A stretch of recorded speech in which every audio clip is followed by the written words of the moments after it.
YouTube, AI ಮತ್ತು internet ಇಡೀ education system ಅನ್ನ ಸೈಲೆಂಟ್ ಆಗಿ ಬದಲಾಯಿಸ್ತಾವ. ಇವತ್ತಿನ ಶಿಕ್ಷಣ ಕ್ಷೇತ್ರ ಒಳಗ ಅತ್ಯಂತ ಅಸಾಮಾನ್ಯ ಆದ ಒಂದು ಬದಲಾವಣೆ ಸಂಭವಿಸ್ತಾದ. ಮತ್ತ ಈ ಇಂಪಾರ್ಟೆಂಟ್ ಬದಲಾವಣೆ ಎಷ್ಟು ದೊಡ್ಡದಾಗ್ಯದ ಅಂತ ಹೇಳಿ ಹೆಚ್ಚಿನ ಜನ ಇನ್ನೂ ತನಕ ಸಂಪೂರ್ಣವಾಗಿ ಅರ್ಥ ಮಾಡ್ಕೊಂಡಿಲ್ಲ.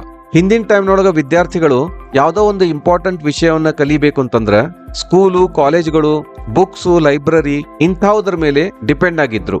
ಆದ್ರೆ ಇವತ್ತು ಬರೀ ಮೊಬೈಲ್ ಫೋನ್ ಮತ್ತೆ ಇಂಟರ್ನೆಟ್ ಕನೆಕ್ಷನ್ ಜೊತೆಗೆ ಸಣ್ಣ ಹಳ್ಳಿ ಒಳಗ ಕೂತಿರುವ ಒಬ್ಬ ವಿದ್ಯಾರ್ಥಿ ಯೂಟ್ಯೂಬ್ ಮೂಲಕ ಫಿಲ್ಮ್ ಮೇಕಿಂಗ್, ಕೋಡಿಂಗ್, ಅಡಿಗೆ ಮಾಡೋದು, ಗಾಡಿಗಳನ್ನ ರಿಪೇರ್ ಮಾಡೋದು ಇಂಥದನ್ನೆಲ್ಲ ಕಲಿಬಹುದು. ಪಾಡ್ಕಾಸ್ಟ್ ಇಂದ ಕಮ್ಯುನಿಕೇಶನ್ ಅನ್ನ ಕಲಿಬಹುದು, ಹಣಕಾಸಿನ ನಿರ್ವಹಣೆಯನ್ನ ಕಲಿಬಹುದು, ಮತ್ತ ಆನ್ಲೈನ್ ಕೋಚಿಂಗ್ ಕ್ಲಾಸ್ಗಳ ಮೂಲಕ ಕಾಂಪಿಟೇಟಿವ್ ಎಕ್ಸಾಮ್ಗಳಿಗೂ ತಯಾರಿ ಮಾಡಬಹುದು. ಸಾಕಷ್ಟು ಸಂದರ್ಭದೊಳಗ ಅವರು ಆಯಾ ಕ್ಷೇತ್ರ ಒಳಗ ಪ್ರಾಯೋಗಿಕವಾಗಿ ಯಾರು ಕೆಲಸ ಮಾಡ್ತಿರ್ತಾರ ಅಂತವ್ರ ಕಡೆನ ಕಲಿತಾರ.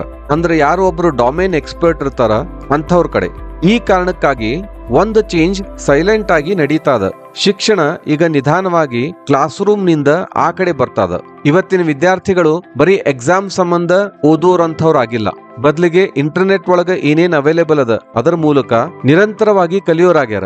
ಅದಕ್ಕಾಗಿ ಇವತ್ತಿನ ಅನೇಕ ಕಂಪನಿಗಳು ಬರೀ ಮಾರ್ಕ್ಸ್ ಕಾರ್ಡ್ ಅಲ್ಲಿರೋ ಮಾರ್ಕ್ಸ್ ಗಳನ್ನ ನೋಡ್ತಾ ಇಲ್ಲ, ಬದಲಿಗೆ ಅವರ practical skills, communication skills, portfolio, ಹೊಸ ಬದಲಾವಣೆಗಳಿಗೆ ಹೊಂದಿಕೊಳ್ಳೋ ಸಾಮರ್ಥ್ಯ, ಸಮಸ್ಯೆಗಳನ್ನ ಬಗೆಹರಿಸೋ ಸಾಮರ್ಥ್ಯ ಇಂಥವಕ್ಕೆಲ್ಲ ಜಾಸ್ತಿ ಪ್ರಾಮುಖ್ಯತೆ ನೀಡ್ತಾವ.